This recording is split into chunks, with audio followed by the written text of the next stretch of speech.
Sometimes in order to get a good baseline, you got to put the car to its limits.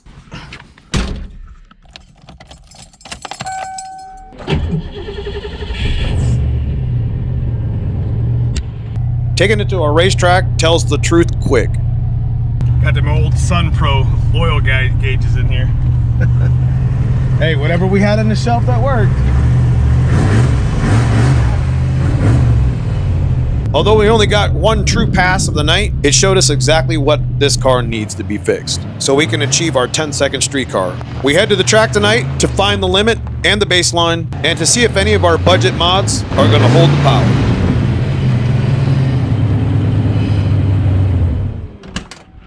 Got a special treat for you guys today. We get to finally find out how fast Dad's car is at the track. Only this time, we're pretty confident that the T5 transmission that we have in this car is gonna withstand the 500 wheel that this car's about to put down. Now, the past couple weeks, we've been shaking Dad's car down quite a bit, breaking in the new transmission and the clutch that we found on the shelf. We got a couple more adjustments we gotta make, and we're actually gonna turn the tune up to where we were at in Tennessee when we broke the original T5 that was in it. Tonight, we're gonna find out how fast we can go with Dad's car and get a baseline for the new mod that we got coming for the car. It's one of the best mods that you can put on the car that is free horsepower that we've been talking about doing is lightening it up in the front, putting a tubular K member on. But first things first, we got to get them switched over to our slick wheels and get to the track.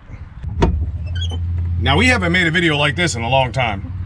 Last time we were down the track, we broke Dad's T5 at Knoxville Dragway. In Knoxville, we had our boost controller set to 3 full turns, which is like 48 clicks. Right now we have it at 2. That's what we were street testing on, and it was like 11 pounds of boost. But we're gonna go ahead and put it right back to the setting it was at. I think this car can get 690s, possibly even run 10s with a few minor adjustments before we even decide to put the K member in. And for those of you guys just joining the channel, this is a basic rebuild 302. Flip the pistons, budget rings, bearings, cam bearings. We did have the block decked, factory pistons, junkyard GT40P heads with trick flow springs, junkyard GT40 intake, no porting. We took a 93 Cobra cam that we had on the shelf. We installed it, which we've always been a big fan of the 93 Cobra cam and the Mustang cam. We built this turbo kit off of an On3 design. We had a couple extra headers that we welded up. Amazon intercooler that we ordered. I think it was like $100. I think it says JDM right there. And we basically just had some extra piping. The whole point was to put together a kit that was under like $500, and with the spare parts that we had on the shelf, that's what we accomplished. Even this turbo was made of about 3 different turbos. The impeller, the exducer. I just kind of slammed it together, and clearly it works. We're gonna go ahead and get the car up on jacks. We're gonna get the wheels changed over. I got a clutch adjustment that I need to make because I am smelling a little bit of clutch. Spare parts clutch setup that we did put in here might not be the case. We might end up having to actually change the clutch again. But that's okay. We got the car running and we shook it down. And we're gonna go find out tonight in the track.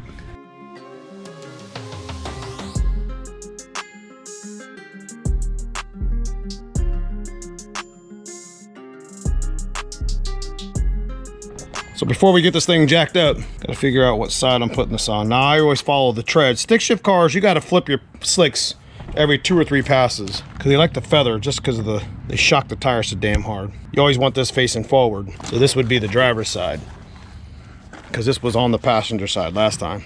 See how it's feathering or whatever you want to call it.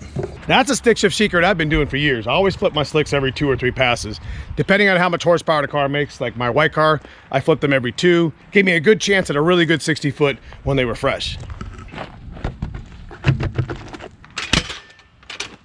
Also, one of the nice things about having subframe connectors is you can jack the whole side of your car up if you put that on your subframe connector. You definitely don't want to be putting it right here on the frame rail. So when you install subframe connectors, you can take both wheels off one side and not necessarily have to worry about tweaking the car because the subframe should keep it nice and straight.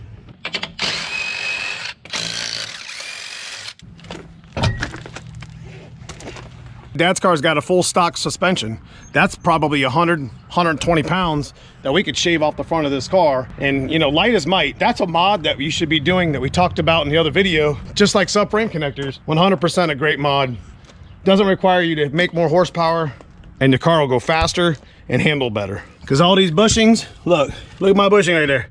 You can see right there, it's already coming out. Probably a good reason why it goes down the track and gets a little bit squirrely. It's time for a change. And this is one of those mods that we should have done a long time ago.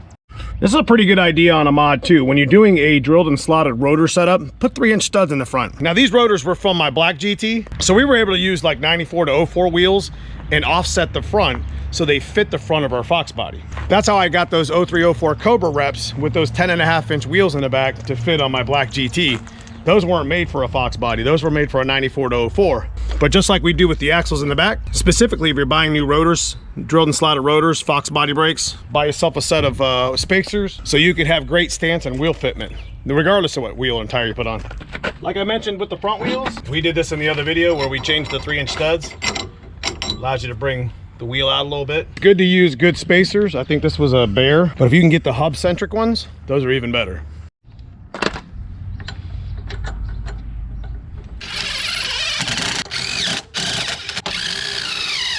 I like to run with the draggy so I can bring like footage to the channel and show you guys like the time in real time. It's a little bit off. It's a little bit slower than what the actual time is, but I just stick it right there on the front.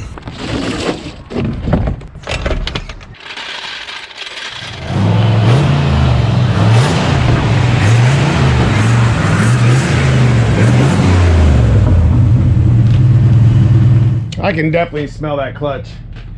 Probably won't get much of a good pass tonight, but we're gonna go find out. We'll see how well it does. See you guys at the track.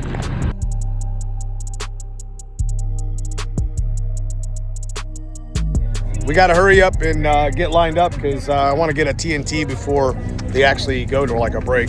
We're a little bit late. Pretty excited. I haven't been to the track in 8 or 10 months, and last time we didn't have a really good outing to begin with, and I'd like to just get down the track nice and safe. Now I'm only gonna make like 2 hits tonight. I'm on the same tune that we were at Foxtoberfest when we ran a 720. We'll hope this clutch holds up. Let me get in the lanes before they close it up.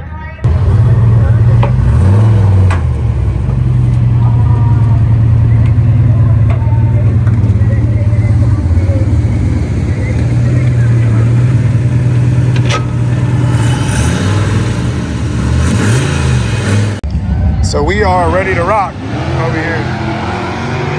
Got my tires pressure set.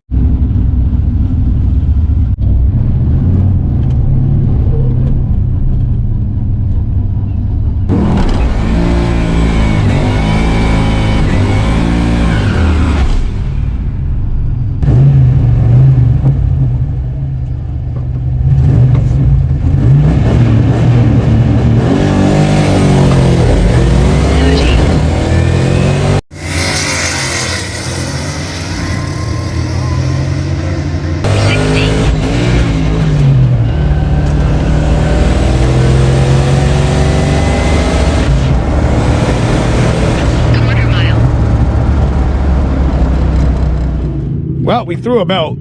I was wondering what actually happened in that run, but that's okay. Started getting a little bit hot, so we shut it down. Didn't actually overheat it, everything was good. So I think I know why we blew a belt. Yep, definitely bad alternator. It never was that low. We didn't do too bad. We went 1240 off the gas. I think that was probably 1150, 1140 pass. The 60-foot wasn't there. That's a clutch slip for sure. We got to get it fixed, and I don't think I'm going to make another hit. The clutch is just that bad. They said when I left it was smoke everywhere, and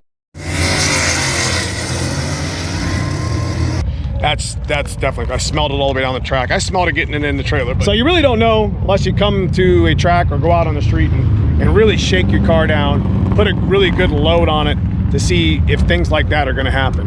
I had no idea the belt was going to come off. And I kind of took a chance with that clutch, thinking it would work, but there's a reason why that disc was sitting on a shelf. So we got a new McLeod that I know works good. So we're gonna go ahead and stick that in there tomorrow and fix up the fan. We're gonna probably put a belt on it tonight and get the car fixed up so we can race it on Friday. We'll be back out. We'll get Dad's car fixed. We'll get it running straight, and we'll be back on the track. If you guys enjoy this sort of content, leave me a comment below. But I love y'all. See you soon in the next video. Thanks for watching.